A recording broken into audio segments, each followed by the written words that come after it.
Your Excellency, the Vice President of the Republic of Ghana, the Honorable Chief of Staff, senior officials of the Presidency, newly sworn-in Ministers of State, distinguished invited guests, families and friends, ladies and gentlemen, friends of the media. Exactly a month today, I took the oath to become the 6th President under the 4th Republic and the 12th Head of State since independence. I did so with the hopes and aspirations of millions of my fellow citizens weighing heavily on my shoulders. The Ghanaian people, in a resounding electoral mandate, have returned me to the high office of President with one charge, and that is to reset our dear nation while offering honest governance that yields tangible benefits for them. The urgency to reset our dear country is the reason why we have worked round the clock to constitute our government in record time so we can get things done quickly and efficiently. In this period, since I was sworn in, we've constituted a working presidential staff for both the Office of the President and the Office of the Vice President. We've set in motion the processes for constitutional review by establishing a Constitution Review Committee. We've initiated work on the National Economic Dialogue with a planning committee already hard at work. We've announced the promised National Education Review Dialogue Committee. We began the National Tripartite Committee negotiations with a view to setting the base pay and minimum wage. We've announced the 2025 Hajj fare, which is 13,000 Ghana cedis cheaper than what it was in the last year, among others. We've gathered here again today to witness the induction into office of 17 ministers who have gone through vetting and have been approved by Parliament. They represent the final installment of substantive ministers and brings to 42 the total number of substantive ministers who have been sworn in. Earlier this week, I nominated in consultation with the relevant sector ministers 13 deputy ministers pending parliamentary approval. It is my expectation that Parliament will expedite vetting of the deputy ministerial nominees to complete the process and enable them to take office in support of their ministers. In the coming days, I'll be nominating the last remaining 4 deputy ministers to bring the total number of ministers to 60, as I promised the people of Ghana.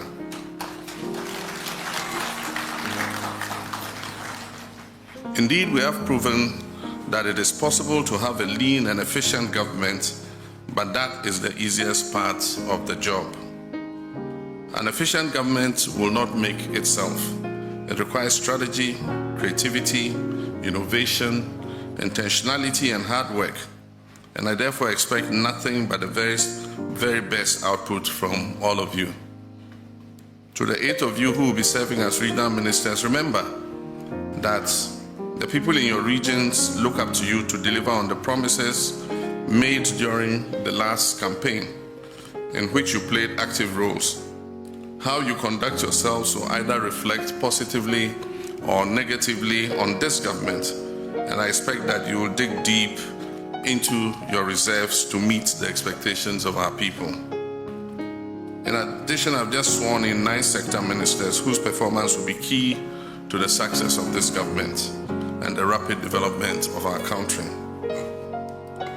The Honorable Kwabena Minta Akando goes to the Ministry of Health. It will be your duty to supervise a health sector that is plagued by numerous complex challenges with regards to personnel and health facilities, but also in dealing with any possible pandemics like COVID-19, which can disrupt our very existence if they break out again. You therefore have the task of proofing all Ghanaians against effects of such disease and ensuring that our health system is robust and resilient to withstand such crisis. As Foreign Minister, Honorable Okudzeto Ablakwa, You'll have to bring the same dynamism and commendable work ethic for which you are known to navigating the complex maze of international diplomacy in a fast-shifting geopolitical environment. I have every intention of taking you up on your word regarding economic diplomacy, which will be crucial to repairing our reputation as a nation following the disastrous economic crisis that led to a loss of confidence in our economy by the international investment community. With climate change becoming an ever-pressing issue, I look forward that you, Honorable Alhaji Baba Isifu Seidu, will bring your wealth of experience and exposure to bear on our efforts as a country to contribute to the global efforts to combat it.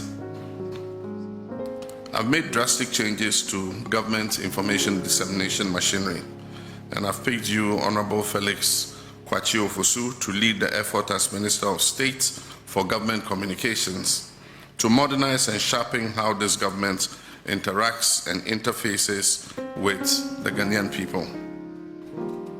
Honorable Rashid Hassan Pelpo, you come into office at a time when we have inherited the worst unemployment situation in our country's history, with millions of Ghanaian youth despairing over the frustration of not being able to find a job. It will be your mandate to work with stakeholders to turn this situation around and also foster a harmonious labor-government relationship. To Dr. Ibrahim Murtala Mohammed as Minister of Environment, Science and Technology, you will have the unenviable task of safeguarding Ghana's environment, which has been in great peril from the activities of galamsey and other environmental terrorism. You also have the responsibility of promoting Ghanaian technology and making it competitive. Ghana's communication sector has seen incremental growth over the last few decades, and you, Honorable Samuel Nate Jata George, the Honorable Minister for Communications, Digital Technology and Innovation, you will be expected not only to continue this growth trajectory, but to create policies that expand the frontiers of the sector and place Ghana at the forefront of the global telecommunications space. The Honorable Kofi Idi Adams, Minister for Sports and Recreation, I don't envy your job. You have the monumental task of restoring Ghana to its pride of place in African and world sports. The shambles that is Ghana sports today is completely unacceptable for a country with our pedigree, and I expect that you inject transparency, professionalism, and modernity into the management of the sector. I expect that you will concentrate on building up all the sports disciplines, and I know the Ghana Football Association would be a good place to start, to work to make sure that we return Black Stars to its glory days.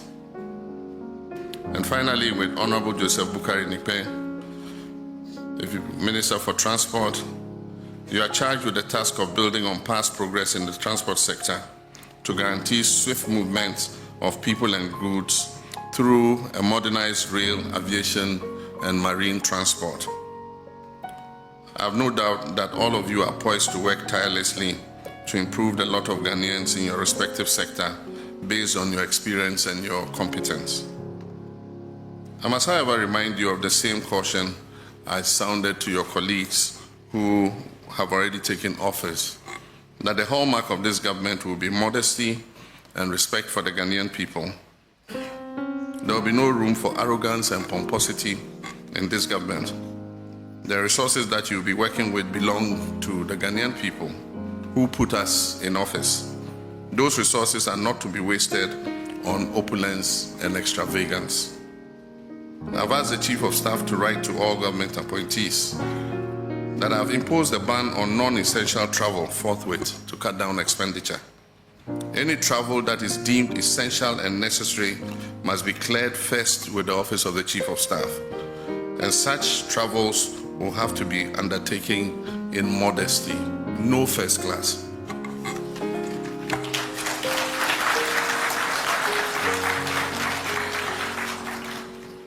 Also, all traces of affluence and lavish lifestyle are to be avoided. The people of Ghana are enduring difficult times occasioned by hardships resulting from the economic mismanagement of the last 8 years. And ours is to work to lift them out of this hole, not to compound it further. On Monday, I'll be receiving the report of the committee I set up to prepare the way for the implementation of Operation Recover All the Loot, oral. Upon receipt of this report, appropriate action will be taken against those who are deemed to have acted against the economic and financial interests of this country through corruption and related acts.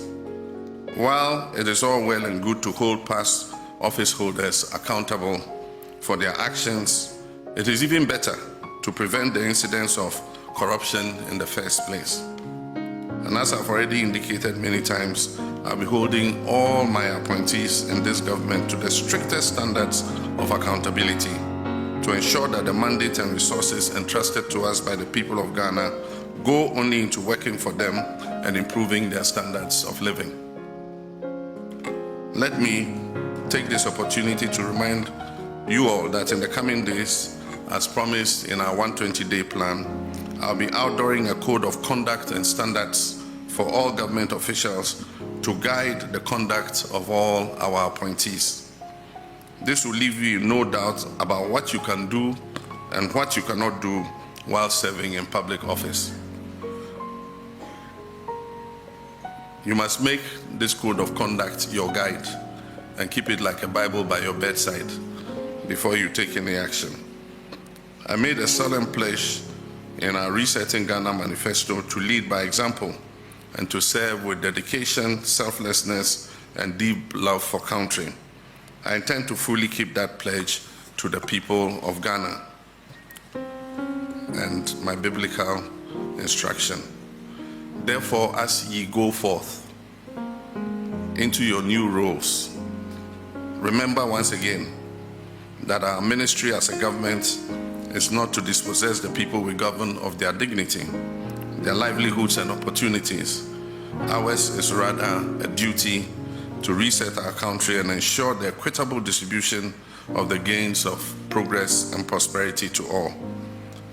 May God bless our homeland Ghana and make our nation great and strong. Thank you. Shamima. And as she said, we start with the oath of allegiance.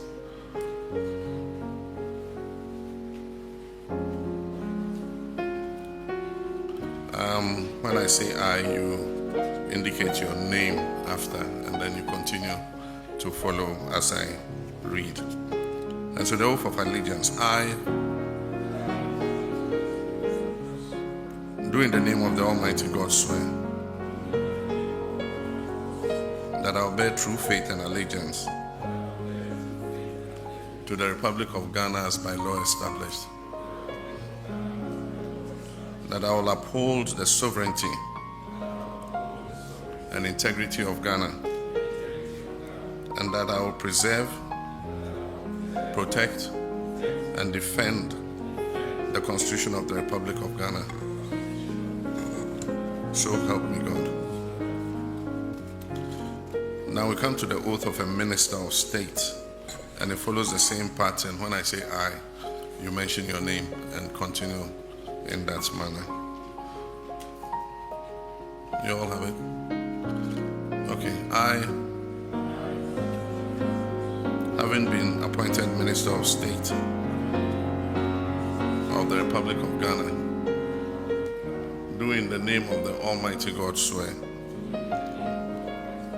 that I will at all times well and truly serve the Republic of Ghana in the office of Minister of State, and that I will uphold, preserve, protect, and defend the Constitution of the Republic of Ghana as by law established,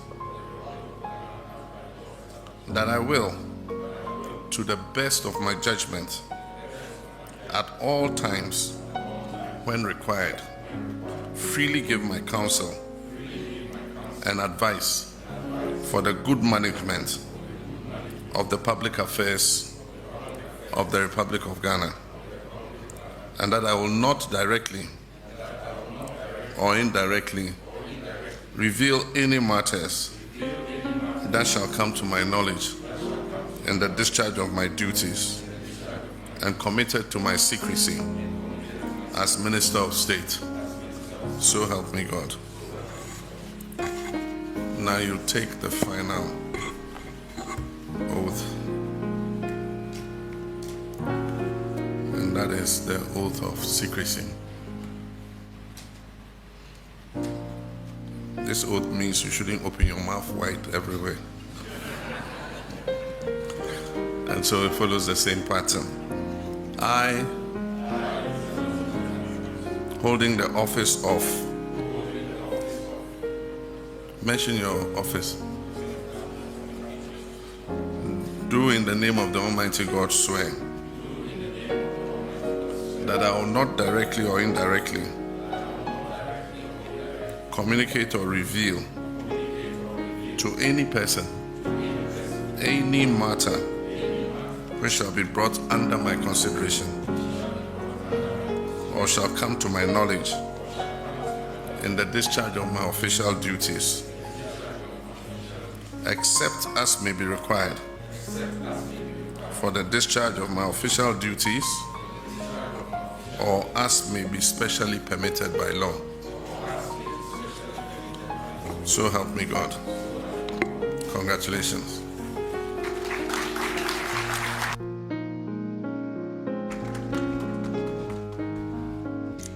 You may kindly take your seats. Right. Before I invite the President to present the instruments of appointment to our newly minted ministers, I'd like to acknowledge the presence of our Vice President, Professor Jane Nano Pokuajiman, as well as the senior government officials who are here gathered to witness the process.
Thank you very much.